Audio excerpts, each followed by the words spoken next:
ஆபரேஷன்ல last reading வந்து detection of fetal disorders during early pregnancy. இப்போ conceive ஆனதுக்கு அப்புறமா குழந்தை வந்து வயிற்றுக்குள்ள இருக்கும்போது அதனுடைய அப்நார்மாலிட்டிஸை கண்டுபிடிக்கிறதுக்கு என்னென்ன டெஸ்ட் வந்து அவைலபிளா இருக்குது. அதுல ஒன்று ரெண்டு தான் நம்ம டெக்ஸ்ட் புக்ல என்ன செஞ்சிருக்கிறாங்க, கொடுத்துருக்குறாங்க. ஏன்னா அதுல ஃபர்ஸ்ட்ல இருக்கிறது வந்து என்னன்னா அல்ட்ராசவுண்ட், அதை பத்தி கொடுத்துருக்கோம். Ultrasound scanning. ஓகேவா?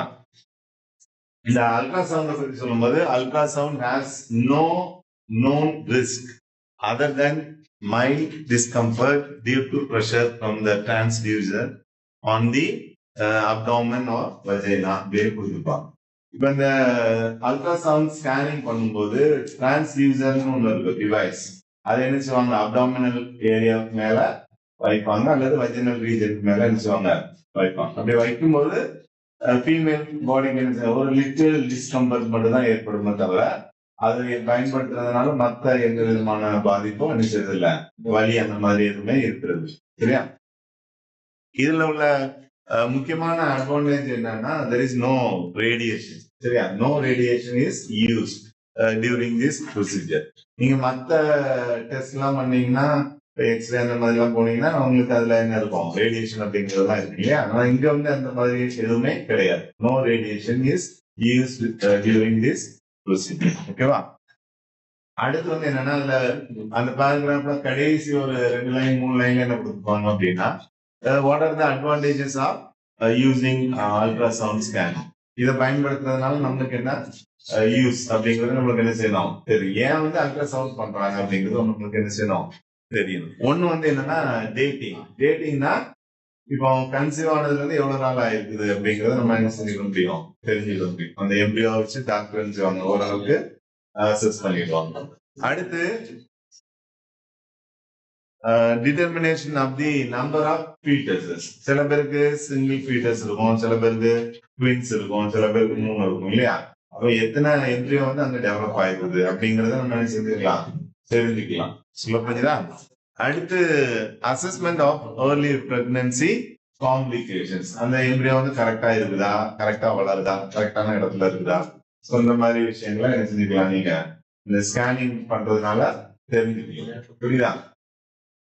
அதுக்கப்புறம் நம்ம டெக்ஸ்ட் புக்ல எடுத்துட்டீங்கன்னா நமக்கு ஒரு பாக்ஸ் இருக்கும். அதுல டைப்ஸ் ஆஃப் அல்ட்ராசவுண்ட் பத்தி கொடுத்துருப்பாங்க. ஏன்னா அதுல ஒரு 3 டைப்ஸ் கொடுத்துருப்பாங்க. ஒன்னு வந்து 2D அல்ட்ராசவுண்ட் அப்படின்னு இருக்கும், அப்புறம் 3D அல்ட்ராசவுண்ட், அப்புறம் 4D அல்ட்ராசவுண்ட். இந்த ஒவ்வொன்றுக்கும் என்ன வித்தியாசம் அப்படிங்கறத மட்டும் நம்ம என்ன செய்யணும், தெரிஞ்சுக்கணும்.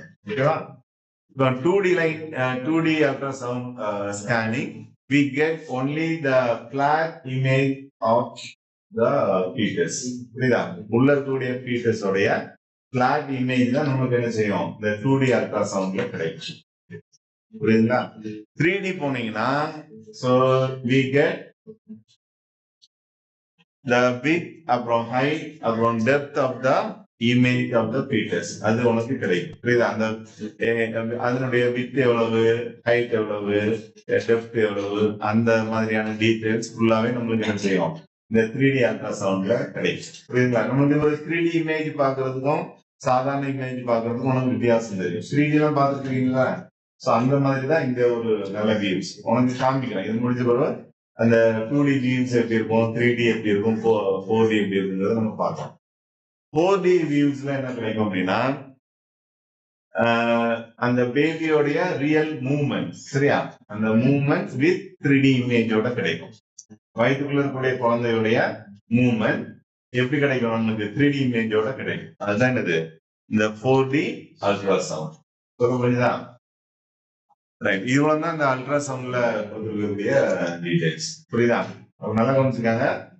அல்ட்ராசவுண்ட்ல இருக்கக்கூடிய பாசிட்டிவான விஷயங்கள் என்னங்கிறது உங்களுக்கு தெரியும். என்ன நெகட்டிவ்னு பாத்தீங்கன்னா ஒரு மைல்ட் டிஸ்கம்பர்ட் தான். பாசிட்டிவ்னு பாத்தீங்கன்னா ரேடியேஷன் அந்த மாதிரி எதுவும் கிடையாது. அப்ப என்னென்ன விஷயங்களுக்காக பயன்படுத்துறோம், அதுல என்னென்ன டைப்ஸ் இருக்குங்கிறது எழுதணுங்க. நீங்க ஆன்சர் எழுதும் போது அந்த பாக்ஸோட சேர்த்து தான் என்ன செய்யணும், எழுதணும். Ultrasound scanning. சொல்ல புரியுதா? அந்த யூசேஜ் வேணா மார்க் பண்ணி வச்சுக்காங்க. அது ஒரு 2 மார்க்ஸ்க்கு யூஸ் ஆகும். என்ன நெக்ஸ்ட் வந்து நமக்கு amniocentesis. So already discuss in the introduction part இல்லையா? இன்ட்ரோடக்ஷன் பேஜ்ல நம்மளுக்கு கொடுத்துருப்பாங்க 3.1 இல்ல 3.1 இருக்கும் ஆம்னியோசென்டசிஸ். இங்க அடிஷனலா என்ன பார்க்கிறோம், நீங்க ஆம்னியோசென்டசிஸ் படிக்கும்போது ஃபர்ஸ்ட்ல இருக்கிறதையும் லாஸ்ட்ல இருக்கிறதையும் சேர்த்து தான் எழுதணும் படிக்கணும். அப்பதான் உனக்கு கொஸ்டின் எப்படி கேட்கறாங்களோ அதுக்கு ஏற்ற மாதிரி என்ன முடியும் எழுத முடியும். உனக்கு தெரியும், ஏற்கனவே தெரியும், பீட்டஸ் அல்லது embryo is surrounded by amniotic fluid இல்லையா. So amniotic fluid is used for the test இல்லையா. நம்ம amniotic fluid தான் நினைச்சிடும் டெஸ்டுக்காக பயன்படுத்துறோம். ஏன் வந்து amniotic fluid பயன்படுத்துறோம்னா, amniotic fluid only contains fetal tissue or cells. குழந்தைகிட்ட என்ன செல்ஸ் இருக்குதோ டிஷ்யூ இருக்குதோ அது எதுல இருக்கும், இந்த amniotic fluidல இருக்கு. So இது என்ன பண்ணுவாங்க அப்படின்னா, amniotic fluid is collected with the help of a long needle. ஒரு long needle மூலமா நினைச்சுவாங்க amniotic fluid எடுத்துக்கிடுவாங்க. இது வந்து ஒரு ஏற்கனவே சொன்ன மாதிரி it is a prenatal diagnostic test. prenatal என்ன, குழந்தை வந்து வயிற்றுக்குள்ள இருக்கும்போதே பண்ணக்கூடிய ஒரு டெஸ்ட் தான் எடுத்துப்போம் prenatal diagnostic test ன்னு சொல்றோம். புரியுதா. அப்போ ஒரு லாங் நீடில் வச்சு என்ன சொல்லுவாங்க, amniotic fluid எடுத்துட்டு அந்த fluid வந்து என்ன செய்வாங்க, அதுல இருக்கக்கூடிய செல்ஸ் அல்லது டிஷ்யூ வந்து அனலைஸ் பண்ணுவாங்க. அப்படி அது பண்ணும்போது நமக்கு என்ன தெரிய வரும், குரோமோசோமல் அப்நார்மாலிட்டிஸ் வந்து இருக்கா இல்லையான்னு நம்ம என்ன செய்யலாம், கண்டுபிடிக்கலாம். புரியுதா. இப்ப எக்ஸ்ட்ரா குரோமோசோம் இருக்குதா, கம்மியா இருக்குதா, டெலிட்டட் ஆயிருக்குதா, ஆட் ஆயிருக்குதா, வேற ஏதாவது பிரச்சனைகள் இருக்குங்கிறத தெரிஞ்சுக்கலாம். புரியுதா. இதுல ஒரு 1 மார்க் கொஸ்டின் என்னன்னா, amniocentesis is usually done during the 15th and 20th week of gestation. pregnancy ஆனதுக்கு அப்புறமா 15வது அப்புறம் 20வது வாரத்துல பண்ணக்கூடிய டெஸ்ட் தான் இது, இந்த amniocentesis அப்படிங்கிற ஒரு டெஸ்ட். புரியுதா. சோ அங்க படிச்சதுதான் இங்க அடிஷனலா அது எப்ப பண்றாங்க எப்படி பண்றாங்க அப்படிங்கறது மட்டும் என்ன செஞ்சிருப்பாங்க, கொடுத்துருப்பாங்க. புரியுதா. 2 டெஸ்ட் புரியுதா. ஃபர்ஸ்ட் அல்ட்ராசவுண்ட், ரெண்டாவது வந்து என்னது amniocentesis. நெக்ஸ்ட் வந்து கோரியானிக் வில்லஸ் சாம்பிளிங். கோரியானிக் வில்லை அப்படின்னு நம்ம என்ன செஞ்சிருக்கிறோம், இந்த எக்ஸ்ட்ரா எம்பிரியானிக் மெம்பரேன்ஸ்ல படிச்சிருக்கிறோம் இல்லையா. கோரியானிக் வில்லை என்னன்னா, கோரியானிக் வில்லையில இருந்து தான் எது ஃபார்ம் ஆகும், இந்த பிளாசென்டாலாம் ஃபார்ம் ஆகும். படிச்சோமா, யூட்டரைன் டிஷ்யூ பிளஸ் கோரியானிக் வில்லை, இது எல்லாம் ரெண்டு சேர்ந்து தான் என்ன செய்யும், நமக்கு பிளாசென்டாவா ஃபார்ம் ஆகும். ரைட். இங்க என்ன செய்யறாங்க, இதுவும் வந்து என்னது, it is a prenatal test. amniocentesis மாதிரி இதுவும் வந்து என்னது prenatal test தான். இங்க என்ன செய்யறாங்க அப்படின்னா, they collect the placental tissue. புரியுதா. அங்க வந்து amniotic fluid யூஸ் பண்றாங்க இல்லையா. இங்க வந்து என்ன செய்யறாங்க, they collect the placental tissue to test for chromosomal abnormalities. அங்க வந்து amniotic fluidல கூடிய செல்ஸ் அதை பயன்படுத்தி குரோமோசோமல் அப்நார்மாலிட்டிஸ் இருக்கா இல்லையான்னு கண்டுபிடிக்கிறாங்க. இங்க வந்து பிளாசென்டல் டிஷ்யூ அதுல கூடிய செல்ஸ் அதை அனலைஸ் பண்றதுனால குரோமோசோமல் அப்நார்மாலிட்டிஸ் என்ன செய்யுது, கண்டுபிடிக்கணும். புரியுதுங்களா. சேம் ப்ரொசீஜர் தான். அப்புறம் நெக்ஸ்ட் வந்து என்ன பாருங்கன்னா, ஃபீட்டஸ்கோப். இப்போ நீங்க ஸ்டெதஸ்கோப்லாம் கேள்விப்பட்டிருப்பீங்க இல்லையா. ஹார்ட் பீட்டை மெஷர் பண்றதுக்கு நினைச்சிடும் ஸ்டெதஸ்கோப் பயன்படும். ஃபீட்டஸ்கோப்ங்கிறது ஃபீட்டஸோடைய ஹார்ட் பீட் ரேட்டை கண்டுபிடிக்கிறதுக்கு பயன்படுத்தக்கூடிய டிவைஸ் தான் இது ஃபீட்டஸ்கோப் அப்படிங்கிறது. So it is used to monitor the fetal heart rate and other functions during the late pregnancy and labor. புரியுதா. இது எப்போ பயன்படுத்துறாங்க அப்படின்னா, லேட் பிரெக்னன்சி டெலிவரிக்கு முன்னாடி 2 நாள் 3 நாள் அந்த லாஸ்ட் வீக் அப்படி எடுத்துக்கலாம். அதே மாதிரி இப்போ டெலிவரி நடக்கும்போது அந்த பெயின்லாம் வருதுன்னு சொல்லுவாங்க இல்லையா. அந்த டைம்ல பயன்படுத்தக்கூடிய ஒரு டிவைஸ் தான் இது, இந்த ஃபீட்டஸ்கோப் அப்படிங்கிறது. இது எதுக்காக அப்படின்னா, just know the fetal heart beat rate. புரியுதுங்களா. அது கரெக்டா இருக்குதா கம்மியா இருக்குதா. இப்போ கம்மியா இருந்துச்சுன்னா என்ன அர்த்தம், oxygen supply is very low இல்லையா. ஹார்ட் பீட் ரேட் கம்மியாயிட்டே இருக்குன்னா என்ன அர்த்தம், ஆக்சிஜன் சப்ளை வந்து கம்மியா இருக்குது ஃபீட்டஸ்க்கு. அப்போ அது உடனே என்ன செய்வாங்க, அதுக்கு தேவையான நடவடிக்கையை வந்து செய்வாங்க. சொல்ல புரியுதுங்களா. இது வந்து 1 மார்க் கொஸ்டின். உனக்கு தெரியணும் ஃபீட்டல் ஹார்ட் பீட் ரேட் வந்து எவ்வளவு அப்படிங்கிறது. எவ்வளவு, 120 இருந்து 160 பெர் மினிட். புரியுதா. அடல்ட்டுக்கு எவ்வளவு, நம்மளுக்கு எவ்வளவு, 72 பெர் மினிட் இல்லையா.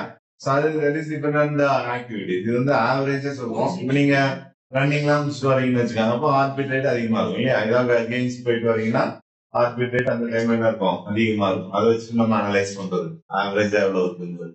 நீங்க குழந்தைகள்லாம் தூக்கி பார்த்துருக்கீங்கன்னா தெரியும். நீங்க தோல் மேல போட்டீங்கன்னாலே நம்ம எடுக்க முடியும், அந்த ஹார்ட் பீட்டை வந்து நம்ம ஃபீல் பண்ண முடியும். படன்னு அடிச்சிடும் பார்த்துருக்கீங்களா? அதனால குழந்தையோட ஹார்ட் பீட் ரேட் வந்து எப்போதுமே எப்படி இருக்கும், அதிகமாக இருக்கும். என்ன சரி, நம்ம ஏற்கனவே சொல்லிட்டோம், when the heartbeat rate of the fetus becomes low, so it indicates something. What does indicate? அப்படின்னு பாத்தீங்கன்னா oxygen supply is very low to the body அப்படின்னு எடுத்துக்கலாம். ஏன்னா அல்லது வேற ஏதாவது ப்ராப்ளம்ஸ் இருக்குங்கிறத நம்ம உணர முடியும். அடுத்து நல்லா கவனிச்சுங்க, நீங்க அடல்ட் கூட என்ன செய்வாங்க, ஹார்ட் பீட் ரேட் அப்பப்போ கவனிச்சுட்டே இருப்பாங்க. நீங்க கவனிச்சீங்கன்னா தெரியும், ஹாஸ்பிட்டல் போனீங்கன்னா தெரியும், நர்சஸ் வந்து என்ன செய்வாங்க, அப்பப்போ ஹார்ட் பீட் ரேட் வந்து செக் பண்ணிக்கிட்டே இருப்பாங்க. பாத்திருக்கீங்களா? இப்ப யாராவது சிக்கா படுத்திருக்காங்க, லாஸ்ட் ஸ்டேஜ்ல இருந்தா என்னது, ஹார்ட் பீட் ரேட் நார்மலா இருக்குதா, கம்மி ஆகிட்டுதா சொல்லிடுவாங்க. பாத்திருக்கீங்களா? ஹார்ட் பீட் ரேட் கம்மி ஆகிட்டே வருது, இன்னும் இவ்வளவு நாள் தான் இருப்பாங்க, இவ்வளவு நேரத்துக்கு தான் இருப்பாங்க அப்படிங்கிறத என்ன செய்வாங்க, சொல்லிடுவாங்க. புரியுதுங்களா? அது இம்ப்ரூவ்மெண்ட் இல்ல அப்படின்னா என்ன அர்த்தம், போகுதுன்னு அர்த்தம். அந்த மாதிரிதான். Right. A handheld Doppler device. Handheld Doppler device is often used during prenatal visits to count the fetal heart rate. The handheld Dopplerங்கிறது இந்த fetus score, ஒரு டைப் ஆஃப் fetus score. புரியுதுங்களா? அது நான் உனக்கு காமிக்கிறேன், அந்த இமேஜ் வந்து எப்படி இருக்குங்கிறத உனக்கு காமிக்கிறேன். சரியா? அது ஹேண்ட்ல ஹோல்ட் பண்ற மாதிரியான ஒரு டிவைஸ் தான். அதை வச்சு என்ன செய்வாங்க, நீங்க இப்போ கன்சீவ் ஆனதுக்கு அப்புறம் அடிக்கடி என்ன செய்வாங்க, டாக்டர் பார்க்க போகும் இல்லையா? ஸோ அந்த டைம்ல அவங்க என்ன செய்வாங்க, அந்த டிவைஸ் வந்து டிவைஸ் வச்சு ஹார்ட் பீட் ரேட் என்னங்கிறத தெரிஞ்சுக்கிறோம். ஓகேவா? During labour continuous electrical fetal monitoring is often use. இங்க எலக்ட்ரானிக் டிவைஸ் கூட இருக்குது. அது வந்து அந்த லேபர் பெயின் சொல்றோம் இல்லையா, லேபர் வார்டுல சேர்த்ததுக்கு அப்புறமா அந்த டைம்ல வந்து அதை யூஸ் பண்ணி என்ன செய்வாங்க, இந்த ஃபீட்டஸோடைய ஹார்ட் பீட் ரேட் எப்படி இருக்குங்கிறத தெரிஞ்சுக்கிறோம். புரியுதுங்களா? ஸோ நார்மல் விசிட்ல இந்த டாப்லர் டிவைஸ் யூஸ் பண்ணுவாங்க. லேபர் டைம்ல என்ன செய்யறாங்க, இந்த எலக்ட்ரானிக் ஃபீட்டல் அந்த டிவைஸ் வந்து என்ன செய்யறாங்க, பயன்படுத்துறாங்க. ஓகேவா? ஸோ இவ்வளவு தான் நம்மளுக்கு என்னது, detection of fetal disorders during early pregnancy. புரியுதுங்களா? ஸோ கன்சீவ் ஆகிருக்கும்போது ஃபீட்டஸ்க்கு ஏதாவது அப்நார்மாலிட்டிஸ் இருக்கா இல்லையான்னு கண்டுபிடிக்கிறதுக்கு ஒரு 4 டெஸ்ட் சொல்லியிருக்கிறாங்க. ஒன்று வந்து அல்ட்ராசவுண்ட் ஸ்கேனிங், 2வது வந்து ஆம்பியோசென்டசிஸ், 3வது வந்து கோரியானிக் வில்லஸ் சாம்பிளிங், அப்புறம் 4வது வந்து என்னது, ஃபீட்டஸ் ஸ்கோப். சரியா? 5 மார்க்ஸ்ல கேட்டாங்கன்னா நீங்க என்ன செய்யணும், இந்த 4 டெக்னிக்ஸை இன்க்ளூட் பண்ணிடணும். சொல்ல போறீங்களா? Right.